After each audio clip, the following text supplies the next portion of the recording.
tidak ada satu pribadi pun di dunia, siapapun dia, yang dari kelahiran sampai dengan kematiannya, kebangkitannya dinubuatkan begitu lengkap dan detail. Di dalam perjanjian lama, ada lebih dari 350 nubuatan tentang Mesias yang telah digenapi di dalam diri Yesus seluruhnya, dan tidak ada satu nubuatan pun yang tidak digenapi.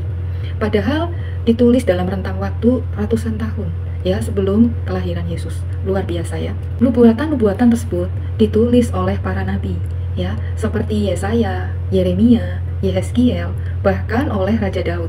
Di dalam kitab Mazmurnya, Daniel, Nabi Mika yang berkarya pada tahun 8 sebelum Masehi menyebutkan bahwa dia akan menjadi besar sampai ke ujung bumi. Dan lihatlah, nubuatan itu pun telah digenapi. Nabi Zakaria, ya, menulis kitabnya itu sekitar tahun 520 sampai 470 sebelum Masehi. Kitab ini banyak berbicara tentang kedatangan Mesias, yaitu di Zakaria pasal 9 sampai pasal 14, 6 pasal, ya, banyak sekali. Dikatakan dalam Zakaria 11 ayat 13, dia dikhianati dengan nilai 30 keping perak. Digenapi di dalam Matius 26 ayat 15, dikatakan, ia berkata, apa yang hendak kamu berikan kepadaku supaya aku menyerahkan dia kepada kamu? Mereka membayar 30 uang perak kepadanya. Dahsyat, nubuat-nubuat tersebut detailnya digenapi di dalam Tuhan Yesus. Jadi, jika kepercayaan dari teman-teman Muslim berkata tidak ada satupun nubuatan tentang Yesus di dalam perjanjian lama, artinya mereka kurang belajar ya. Nah, sekarang kita masuk dalam nubuatan Nabi Yesaya yang tertulis dalam pasal 53 ayat 1 sampai 12. Ya, kita mulai dari Yesaya 53 ayat 5. Dikatakan, tetapi dia tertikam oleh karena pemberontakan kita. Dia diremukkan oleh karena kejahatan kita.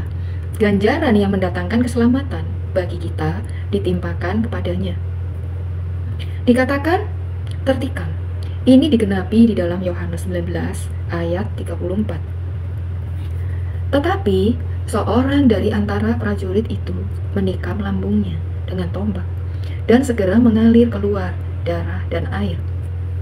Orang menempatkan kuburnya di antara orang-orang fasik, dan dalam matinya ia ada di antara penjahat-penjahat, sekalipun ia tidak berbuat kekerasan, dan tipu tidak ada di dalam mulutnya.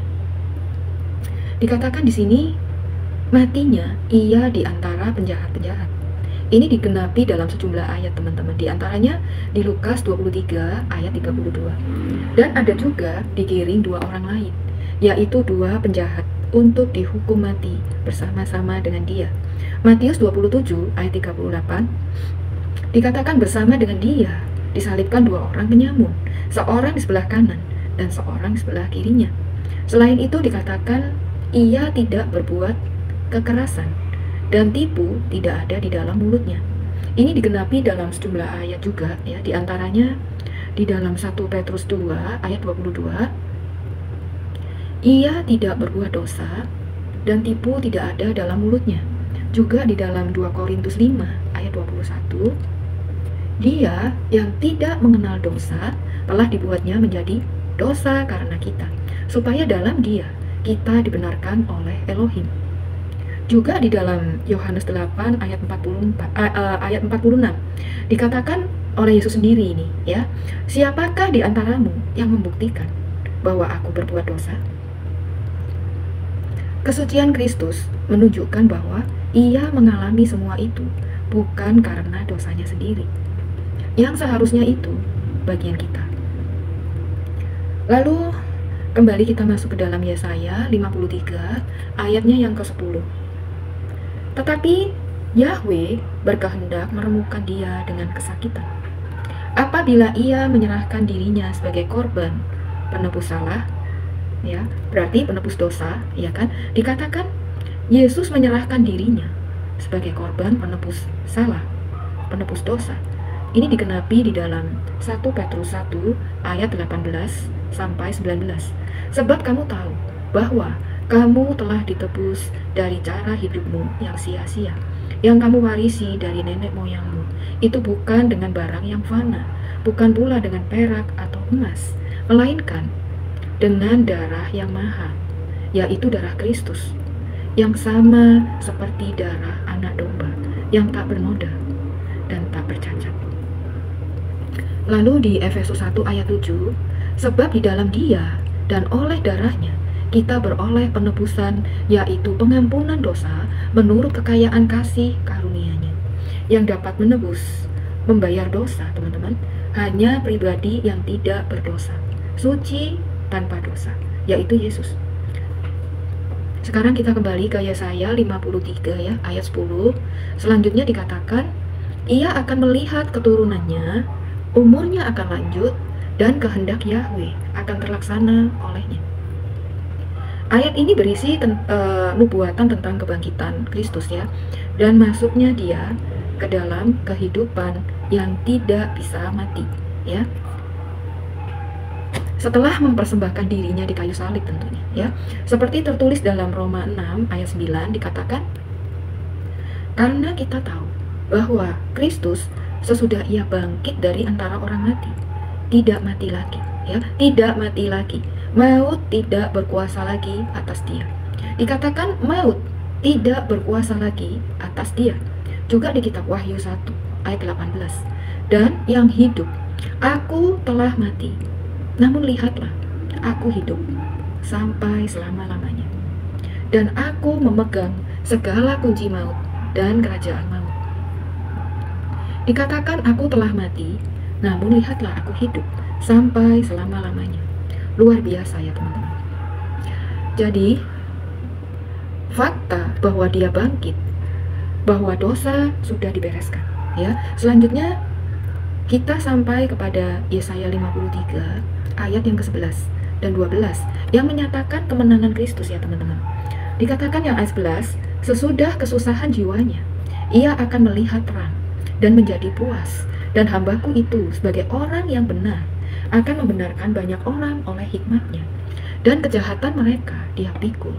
Dikatakan puas, artinya Dia puas karena rencana Elohim tergenapi. Ini tertulis dalam Kisah Para Rasul 13 ayat 48. Dikatakan, mendengar itu bergembiralah semua orang yang tidak mengenal Elohim, dan mereka memuliakan firman Tuhan. Dan semua orang yang ditentukan Elohim untuk hidup yang kekal menjadi percaya. Lalu selanjutnya dikatakan kejahatan mereka Dia pikul. Ini digenapi juga ya di dalam 1 Petrus 2 ayat 24. Ia sendiri telah memikul dosa kita di dalam tubuhnya di kayu salib, supaya kita yang telah mati terhadap dosa hidup untuk kebenaran. Berikutnya di Yesaya 53 ayat 12 dikatakan seperti ini, sebab itu aku akan membagikan kepadanya orang-orang besar sebagai rampasan, dan Ia akan memperoleh orang-orang kuat sebagai jarahan, yaitu sebagai ganti, karena Ia telah menyerahkan nyawanya ke dalam maut, dan karena Ia terhitung di antara pemberontak-pemberontak, sekalipun Ia menanggung dosa banyak orang dan berdoa untuk pemberontak-pemberontak. Bagian ini menggambarkan Kristus sebagai orang yang menang perang dan mendapat jarahan.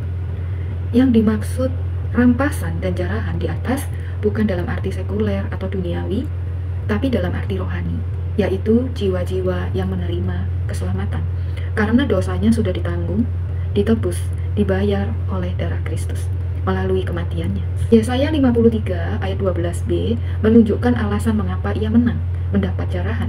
Dikatakan karena Ia telah menyerahkan nyawanya ke dalam maut, dan karena terhitung di antara pemberontak-pemberontak, sekalipun Ia menanggung dosa banyak orang dan berdoa untuk pemberontak-pemberontak.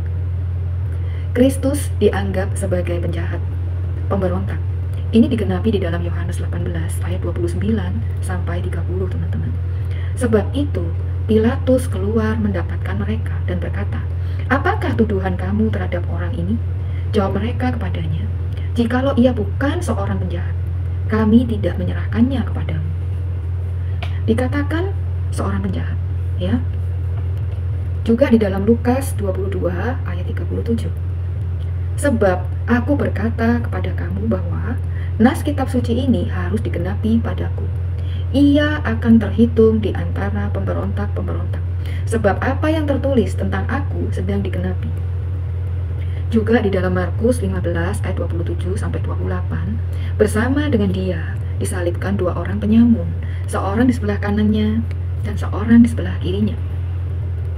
Demikian genaplah nas Alkitab yang berbunyi, ia akan terhitung di antara orang-orang durhaka. Padahal tokoh-tokoh Yahudi ini tahu Yesus itu mengajarkan kasih, ya, tidak melakukan kejahatan. Kerjanya menolong, memberitakan firman Tuhan, melayani Tuhan.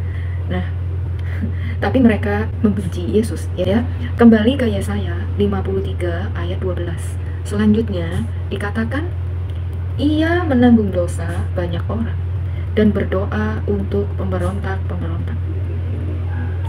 Penggenapannya ada di Yohanes 17 ayat 20, dan bukan untuk mereka ini saja aku berdoa, tetapi juga untuk orang-orang yang percaya kepadaku oleh pemberitaan mereka. Di dalam Lukas 23 ayat 34, Yesus berkata, ya Bapa, ampunilah mereka, sebab mereka tidak tahu apa yang mereka perbuat, dan mereka membuang undi untuk membagi pakaiannya.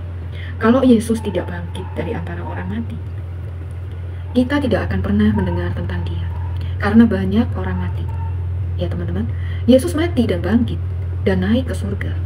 Pada saat kebangkitannya, dia menampakkan diri kepada Kefas, Yakobus, dan kepada ke-12 muridnya. Sesudah itu kepada lebih dari 500 saudara sekaligus, yang tertulis di dalam 1 Korintus 15 ayat 5-7.